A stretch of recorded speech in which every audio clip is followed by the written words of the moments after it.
এই মুহূর্তে আসি আশকর কালীবাড়ি গ্রামের হাট বাজারে। যে যেখান থেকে ভিডিওটা দেখেন অবশ্যই নতুন ভয় থাকলে পেজে ফলো দিয়ে পাশে থাকবেন এবং ভিডিওটি ভালো লাগলে লাইক কমেন্ট শেয়ার করবেন। দূর প্রবাসে যারা আছেন আমাদের গ্রামের, আসলে তারা হয়তো খুব মিস করে গ্রামের হাট বাজার। তো আপনাদের জন্য আজকের এই ভিডিওটা করা। যে যেখান থেকে ভিডিওটা দেখেন হয়তো বা খুব ভালো লাগবে, মিস করেন হয়তো বা নিজ গ্রামকে, নিজ গ্রামের এই হাট বাজারের সুন্দর দৃশ্যগুলি। এখানে যে ধরনের সবজিগুলি দেখতেছেন এগুলি সবারই নিজস্ব ক্ষেতের সবজি, একদম ফ্রেশ।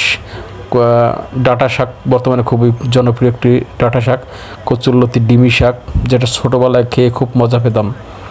সবাই যার যার আসলে নিজেদের হাতে চাষ করা সবজি, এগুলো একদম গ্রামের ফ্রেশ।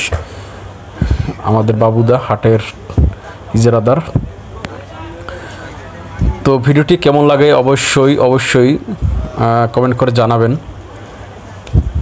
আপনাদেরকে আজকে আশকর কালীবাড়ি ফুল ভিডিওটা দেখানোর চেষ্টা করব।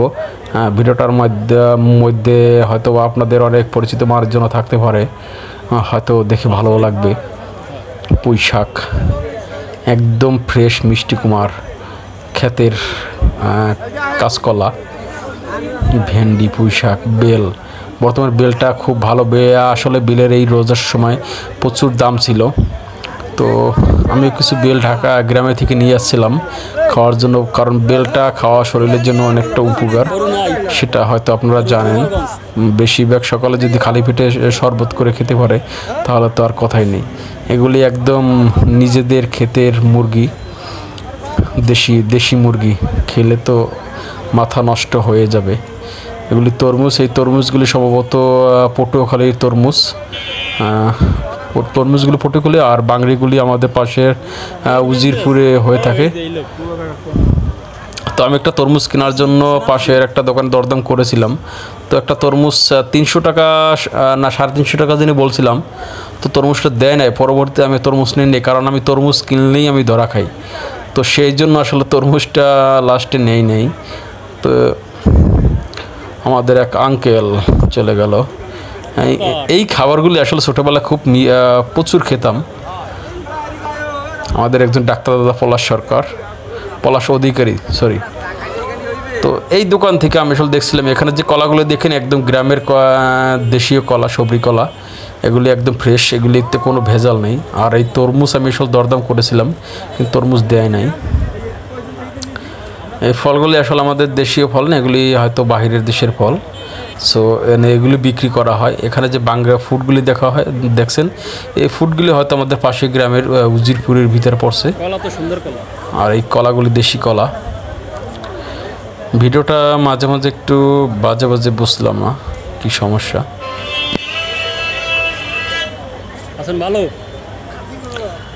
তো ভিডিওটি দেখতে থাকেন, অবশ্যই ভালো লাগবে। আর যে যেখান থেকে দেখেন আসলে গ্রামের হাট বাজার জানি খুব মিস করেন সবাই। আশকর কালীবাড়ি, আগলঝেরা, বরিশাল এই হাটের নাম। এটা অনেক পুরাতন একটা হাট। এটা মানে হাটটার নাম হলো আশকর নতুন কালীবাড়ি হাট। তো আর একটা হাট ছিল আশকর পুরাতন কালীবাড়ি হাট, ওটা ছিল যুদ্ধের আগের সময়। তো ওটা তারপরে ওই হাটটা বন্ধ হয়ে যায়। ওইটা ছিল সবচেয়ে পুরানি বাজার পাশেই। এটা অনেক পুরানি দোকানদার, কালাই ওজা যার নাম কাকা।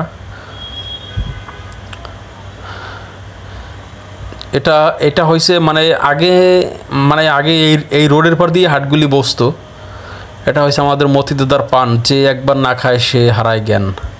তো মতিদাদার পান অবশ্যই খেতে হবে। মতিদাদার পান না খেলে আপনারা মিস করবেন। মানে এখানে এই রোডের পর দিয়ে আগে সব গ্রাম কাঁচা বাজারে যত শাক সবজি সবই এই রোডের পর দিয়ে বসতো। তো গাড়ি ঘুড়ি চলাচলতে কারণে পরে একটা টলঘর করে দেয়। আপনার ভিডিওতে হয়তো প্রথম অবস্থা দেখছেন। তো সেখান দিয়ে সব দোকানপাটগুলো বেশিরভাগ বসে, আর এখান দিয়ে হয়তো হালকা কিছু দোকানপাট বসে। ইদানিং দোকানপাট কম, যখন দোকানপাট অনেক বেশি যায় তখন আবার এই রোডের পর দিয়ে বসা শুরু হয়ে যায়। আসলে বর্তমানে গ্রামের থেকে আপনি যাই খাবেন না কোনো, মাছ বলেন, মাংস বলেন, শাক সবজি সবগুলি একদম ফ্রেশ মানের। নির্মল বিশ্বাস ব্লগ ফেসবুক পেজ থেকে সবাইকে অসংখ্য ধন্যবাদ। ভিডিওটি যে যেখান থেকে দেখেন অবশ্যই নতুন হয়ে থাকলে পেজে ফলো দিয়ে পাশে থাকবেন। এবং ভিডিওটি ভালো লাগলে অবশ্যই লাইক কমেন্ট শেয়ার করবেন। আপনি শেয়ার করতে পারেন আপনার প্রিয় বন্ধুদের সাথে যারা দূরপ্রবাসে আছে, যারা দূরপ্রবাসে বসে আজকের এই গ্রামের সব কিছু মিস করে। বন্ধু ভালো আছো? আমার বন্ধু মামুন।